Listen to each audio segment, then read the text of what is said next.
약성 식용버섯이 많이 나는 또 한 곳. 약초와 나물의 본고장 강원도 정선군입니다. 이곳 산에서 철마다 다른 종류의 버섯을 전문적으로 채취하는 작업자들. 지난 태풍 이후로 거의 닷새 만에야 산으로 향하는데요. 지금 식용버섯 따러 가요. 식용버섯이요? 예, 예. 식용버섯이라고 하면 어떤 것들을 식용버섯이라고 하나요? 자연산 표고, 네. 노루궁뎅이, 그리고 이제 뽕나무 버섯 부치, 뽕나무 버섯 이런 식용버섯을 따러 가는데 좀 어떤 거 위주로 주로 지금은 자연산 표고나 네. 노루궁뎅이 그거 위주로요? 예. 이곳의 채취꾼들은 길을 잡을 때 먼저 물길부터 찾습니다. 이렇게 계곡이 발달한 곳의 상류에 참나무 군락이 형성되어 있기 때문이죠.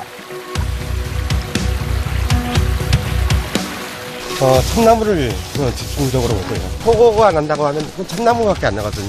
네. 그래서 다른 나무는 찾을 필요가 없는 거죠. 과연 오늘 산행에선 제대로 된 수확을 얻을 수 있을지 깊은 산으로 걸음을 재촉합니다.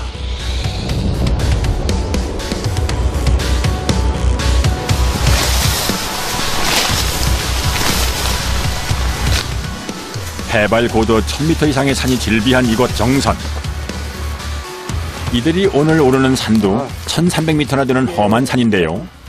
이 높이까지 와서 오늘 처음 발견한 건데 이건 독버섯이에요. 암회색 광대버섯이라고. 이건 맹독버섯입니다. 맹독버섯.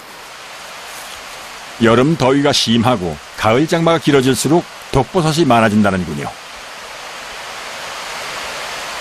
아니 다발버섯. 요거 노란다발버섯. 이런 거는 조금만 먹어도 좀 네. 위협적인가 봐요. 네. 바로 병원 실려가야 돼요. 그래요? 버섯은 진짜 아는 것만 따야지 모르는 건 따면 안 돼. 식용버섯과 구분하기 힘든 독버섯들. 만지기만 해도 위험할 수 있으니 주의를 해야 합니다.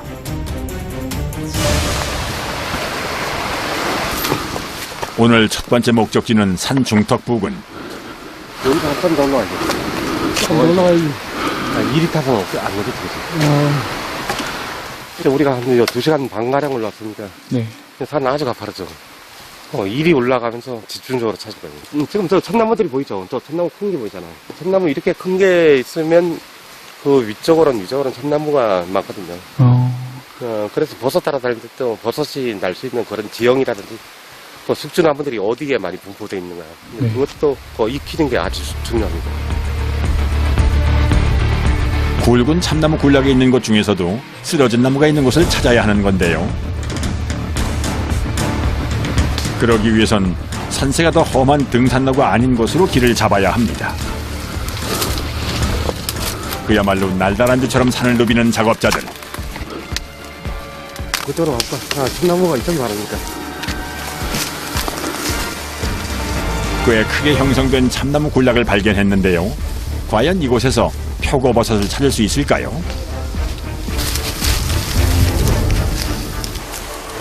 일단 표고버섯이 달릴 만한 쓰러진 나무나 죽어가는 나무를 면밀히 살피는 채취꾼들. 여기 표고 있네. 있어요? 예. 오늘 표고자는 표고. 어디에요? 여기 있어. 여기 하나, 둘, 셋, 넷, 5개. 표고. 일반적으로 우리가 보던 양식 표고버섯과는 색깔이나 모양이 좀 다른데요. 이 정도 상태일 때가 가장 좋은 값을 받을 수가 있다고 합니다. 이거 표고 중에 이 정도면 1등급이라고. 1등급. 1등급이요? 표고도 등급이 있어요? 가시 활짝 핀 것들은 아무래도 2등급, 3등급 그렇게 되겠죠. 송이처럼. 그런데 가시 안 펴진 게 여기 가장 맛도 좋고 향이 좋을 때예요. 인공적으로 재배할 때는 텃밥을 양분으로 삼아 자라는 표고버섯. 이렇게 고목에부터 자라는 자연산 표고버섯과는 영양면에서 크게 차이가 나는데요. 가격도 5배 이상 차이가 납니다. 그리고 이렇게 자르고 난 뒤에 이 나무를 갖다가 어떻게 하냐.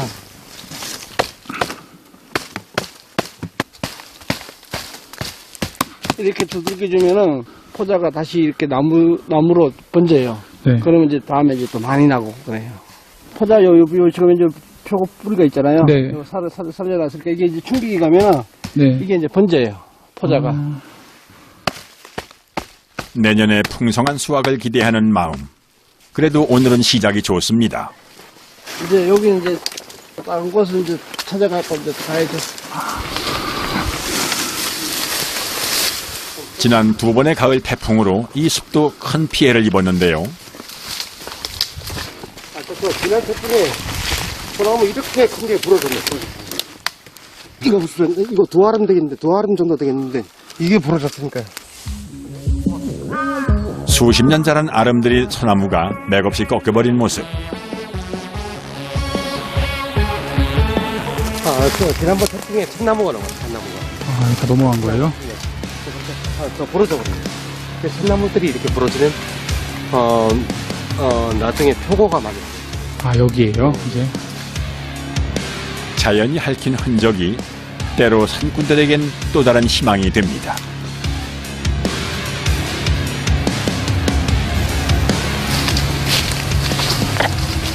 참나무가 지천인 두 번째 포인트에 도착한 두 사람.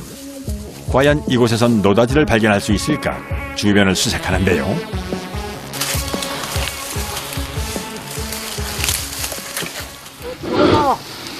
어디? 여기. 이거 몇 개야? 여기도 있네. 여기도 며칠씩 해야 되겠어. 이건 지금 막 올라가는 것들이고, 여기. 말라가는 것도 있고, 작은 것들 지금 막 올라가는 것도 있고, 말라가는 것도 있고, 지금 딱 먹기 좋을 정도로. 이런 건 아직 먹기 딱 좋지. 다 따면 한 2kg 되거든요. 2kg 정도요? 그래도 네. 어느 정도 양은 있네요. 올 가을에 버섯 중년인데, 이 정도면 어떻게 보면 대박이죠, 대박. 유난히 버섯 만나기 힘들었던 올 가을. 간만에 만난 표고 무더기가 반갑기 그지없는데요. 전부 최상품은 아니지만 그래도 전부 판매 가능한 녀석들. 이만하면 하루치 일당은 넉넉히 빼고도 남습니다.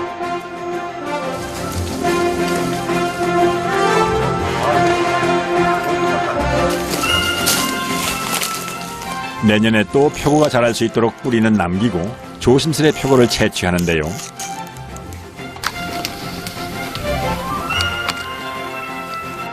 한 나무에서 이 정도 달린 걸 보는 게 얼마만인지 절로 웃음이 납니다. 와, 이건, 제법 큽니다, 제법 커. 이건 상태 아주 좋아요. 아주 좋고, 이렇게 멋있게 달린 거 보니까 기분 아주 좋습니다. 5kg들이 통이 반이 넘게 찰 정도의 양. 오늘 산행은 아무래도 감이 좋은데요. 하지만 참 야속한 하늘. 순식간에 날씨가 흐려집니다. 네. 지금 먹구름도 끼고 지금 태풍 때문에 오늘 밤부터 비가 온대요. 아유, 참, 또 비가 온다니까. 지금 그나마 없는, 산에 버섯도 없는데, 그나마 하나, 두 개씩 난 것도 다 비에 녹아내릴 것 같아요. 근데 비가 야속하긴, 이번이 처음, 비가 야속하긴 이번이 처음. 간만에 만난 풍작이었는데 아쉬운 마음 가득하지만 비가 내리기 전에 서둘러 산을 내려옵니다. 사무실에 도착하자마자 쏟아지는 빗줄기. 이런 날엔 미뤄두었던 일들을 처리하는데요. 능이나 송이, 너루궁뎅이, 표고 뭐 이런 버섯들, 쌀이버섯 네. 채취해와서 인터넷에 올려요. 인터넷에 올리면 그거 필요하신 분들이 주문을 하거든요. 아버지 때부터 대를 이어 약초꾼의 일을 하는 이형설 씨. 산이 내어주는 넉넉한 품에 기대서 한 지 벌써 30년이 넘었습니다. 요게 표고예요, 표고. 표고요? 예, 표고. 표고로도 술을 예. 담가요? 예. 표고로 술 담으면 아주 향이 좋아요. 요겁니다. 요게 뽕나무 상황버섯이에요. 뽕상황버섯이다지. 예, 요건 요래도 가격이 한 700만 원이나 한 800만 원 갑니다. 근데 이게 이렇게 큰 게 많이 있나요? 아예 없어요. 없어요. 산에서 나는 것 중 가장 귀한 녀석. 늙은 뽕나무에 붙어서 나무가 완전히 죽을 때까지 자라는 뽕나무 상황버섯인데요. 겨울에 채취할 수 있는 귀한 버섯입니다. 비 그치시면은 또 한 번 이제 올라가실 건가요? 아, 근데 아마 마지막이 될 것 같아요. 비가 너무 많이 와서 피해가 많다는 거 보니까 마지막 그 식용버섯 산행이 되지 않을까요?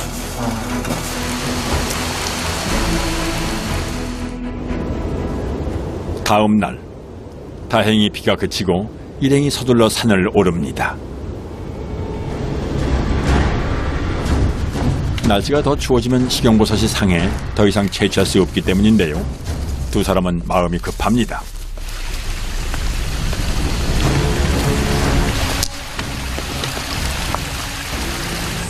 이 정도 날씨고 네. 이렇게 또 비가 온 날씨에는 네. 버섯들이 다 썩거든요. 예. 근데 그런데도 이렇게 올라가시는 이유가 뭐예요? 희망이 있잖아요. 희망. 희망이요? 있다는 희망. 그래서 이 버섯을 찾는 거죠. 하지만 밤새 내린 비에 산길은 위험천만. 되게 미끄러워요. 게다가 산 곳곳이 물기가 축축합니다. 비가 많이 와서 이제 흙이 완전 진흙이잖아요, 진흙. 이게 진흙이잖아요. 그러니까 얼마나 미끄러워요. 쭉쭉 밀려난다, 쭉쭉 밀려. 진흙만 있는데 절대 달려보면 안 돼요. 쭉 미끄러워요. 그래서. 그래도 산행을 포기할 수 없는 두 사람.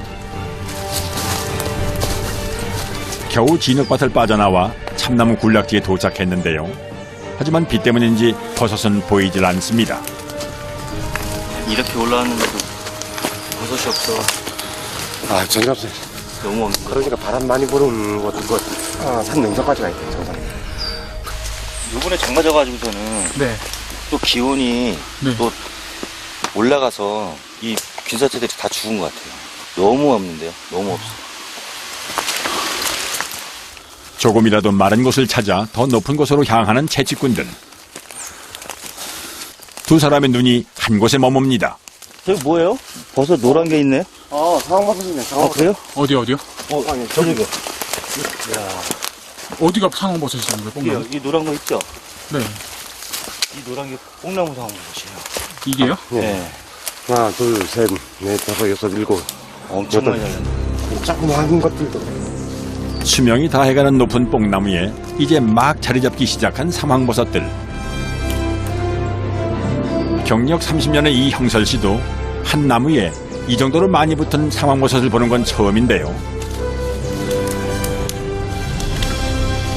산삼복보다 더 힘들어요. 이게요? 아, 예. 우리가 그 봄부터 가을까지 산책해로 다니면 아무리 못 봤다 몇 번은 보거든. 1년에 한두 번 볼까 말까요. 이게요? 예. 이런 것들 한 1kg에 한 500만 원 이상 가죠. 1kg 500만 원이요? 예, 예. 500만 원 이상 가죠. 500만 원.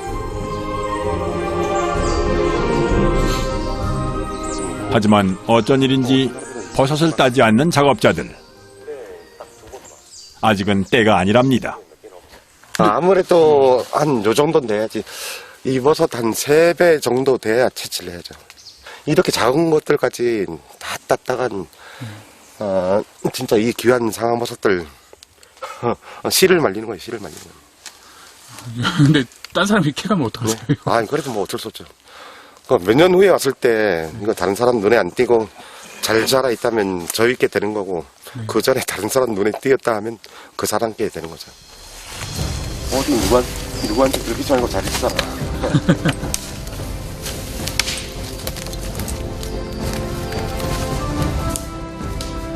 벌써 산을 돌아다닌 지 반나절.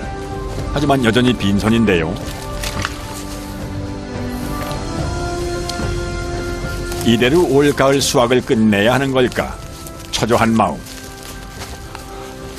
이럴 땐 몸보다 마음이 더 지칩니다. 이렇게 올랐는데도 없으니 조금 더 올라가야 될 것 같은데요. 아, 그러게. 여기가 산 정상 바로 아래거든요. 예. 바람도 잘 타고 하고 하는데 이런데 노루궁뎅이에 달려야 되는데 안 달렸어요. 아, 안 달렸어요. 거의 정상 근처까지 왔는데. 네. 바로 이거 정상이잖아.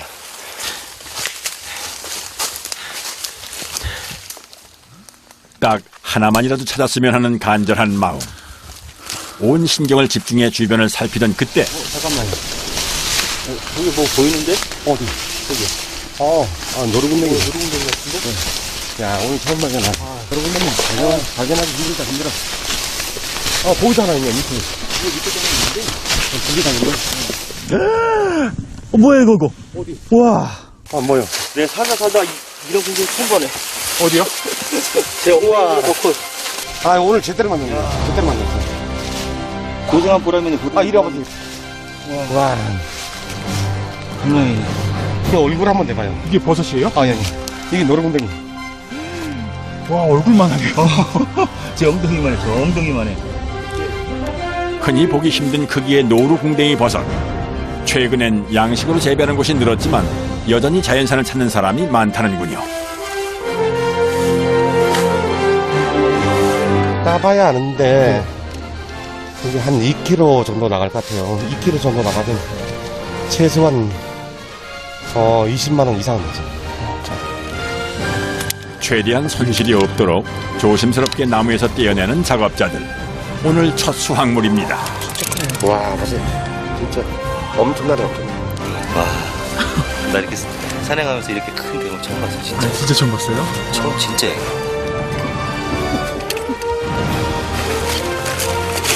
야, 오늘 진짜 산행한 보람이 있네요. 그쵸. 좀 많이 망설였죠. 버섯도 없는데 뭐하러 산행에 가나 그랬는데 그럼 마지막으로 한번 돌아본다고 온 게 큰 행운이 찾아왔네요.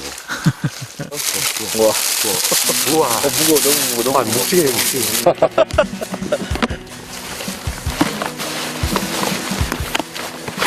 자연 환경에 따라서 많이 나오고 적게 나오고 하니까 그 현실을 받아들여야죠.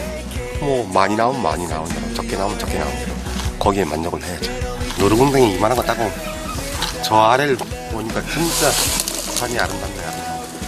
이래서 산에 오는 것 같아요. 내일 오고 싶잖아요. 매일 오고 싶어요, 매일. 사람의 발길이 드문 곳. 그곳에서 작업자들은 가을이 주는 선물을 만났습니다. 이게 산삼인 거예요? 자, 이건 PD님 드시고. 제 뭐가 돼요? 네, 네. 입맛을 다 지금. 천천히. 꼭 씹어 드세요. 많이 씹어요. 나도 먹고 싶었어, 사실. 근데 PD님한테 양보한 거요. 감사합니다. 힘내세요. 고생합시다.